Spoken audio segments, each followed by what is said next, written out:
At this time, we're back. Eric is here, joined by Trinity. Trinity and I used to work together. Now Trinity is doing talent work in all sorts of different places. Give folks a scoop on where you work these days, Trinity. Yeah, so currently I'm a talent acquisition partner for a pediatric hospital located in Orange County. So definitely a pivot.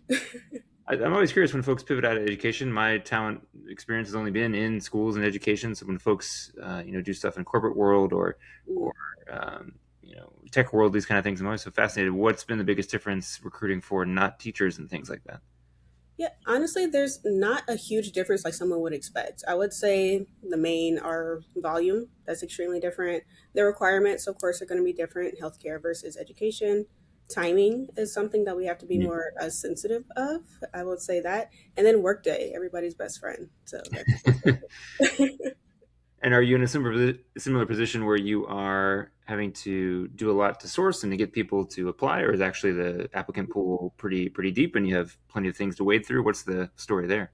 I would say it depends on the actual position. So we do have a sourcing team. So for our higher needs, we have a sourcer team that actually goes out and finds the right candidates. But for a lot of our entry level positions or just our popular positions, we don't really have a problem of receiving an influx of applications. Sometimes we have to pause it because it's like, okay, let's take it batches at a time. But it really just does depend on the need and of course the title.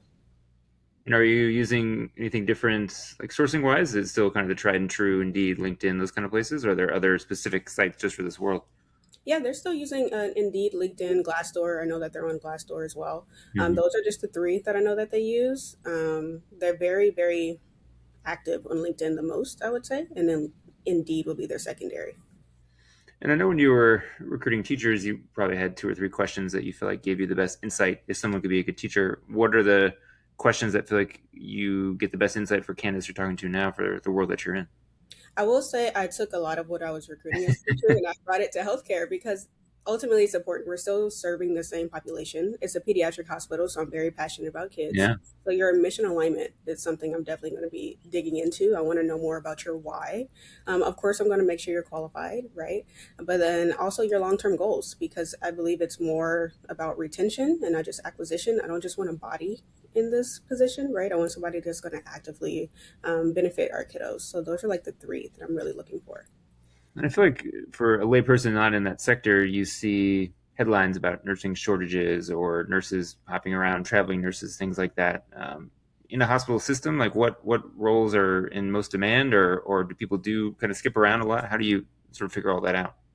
I would say, do people skip around? Mainly the entry level roles. A lot of folks will skip around just because there are other opportunities. I know for one of my clients, I do a lot of like ABA type of work, and that's actively growing, right? So that could be a little competitive sometimes. But when it comes to nursing, not so much, right? I do believe we really invest in our candidates. Like we have an education reimbursement program, so that keeps people going and growing within the company as well. So I don't really see a lot of people skipping out on those type of roles, but our entry level for sure. What's the licensing credential part of your world like now?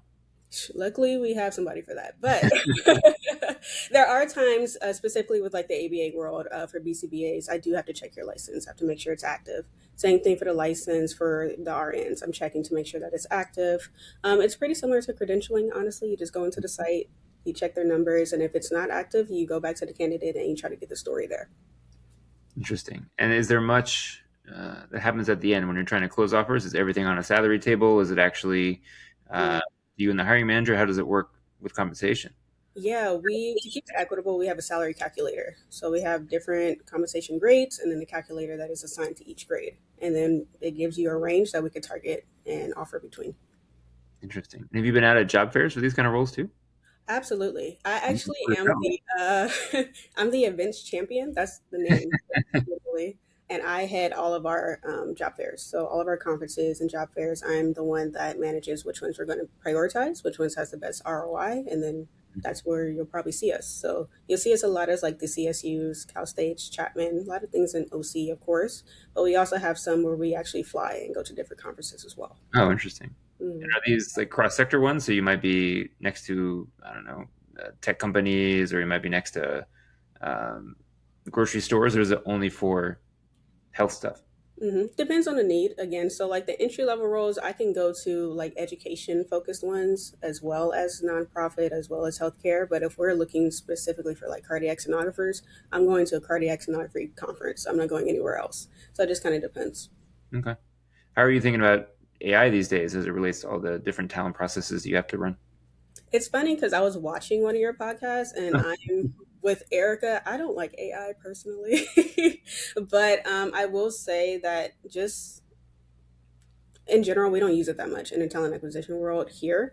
We're actually still manually looking through the resumes, which can be a lot, right? As we're getting hundreds of resumes for each requisition, but we are manually looking through them. We're manually checking through the requirements. And I find a beauty to that, honestly, to make sure that a person is actually looking at everything. I feel AI can sometimes miss a couple things, but it is very efficient at the same time. So I'm not mad at any company that does so, but we're not using it at this time. yeah, it's interesting. I think I lean still a little bit more to what you just described for resume looking, but I saw an interesting counterpoint where just because of the human nature of looking, if you Mhm. have hundreds to go through, it's been a long day for you, maybe a bunch of meetings, like the odds of you and I maybe missing somebody who could have potential for a great phone call is probably higher than a robot bumping somebody out because you have strong filters. Like, actually, could the well-trained AI that you yourself trained, um, really put you in a position to not miss anybody at all because they don't get tired, they don't need to eat, they don't have a bunch of meetings they have to go to, they just keep doing that thing. Any thoughts or reactions to that?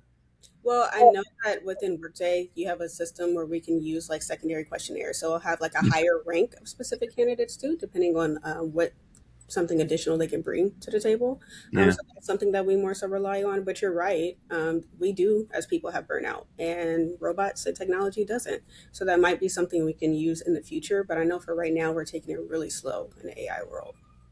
And then once people get to kind of later stages for you, are there in-person components? Are there performance tasks? Like, how does the actual kind of end process look?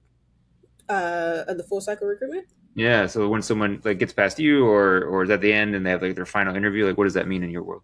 Yeah, so it depends again whether entry, mid, or high. So if it's entry, Mm. it's myself and then like maybe a virtual interview and then it stops there. But if we start looking at managerial and director type of levels, then we could go into panel interviews. Then it's like 3 to 4 steps. It just kind of depends. I know when I was onboarded and my interview process, I met with like 5 to 7 folks. So it really just does depend on the role. Interesting. Well, if folks want to work with you or see your open roles, what's the best way to do that, Trinity? Yeah, LinkedIn honestly is my best friend. You could go ahead and reach out to me on LinkedIn. You'll probably see me at some of these job fairs, honestly and truly. So Yeah. feel free to connect with me there too. Okay, sounds good. We'll put that info in the episode description. Trini, thanks for coming on. Thanks everyone for listening to this episode. You can catch all past episodes, all the places you get your podcasts, Apple, Spotify, and of course, catch us in stunning 4K on YouTube. Until next time, we'll catch you soon.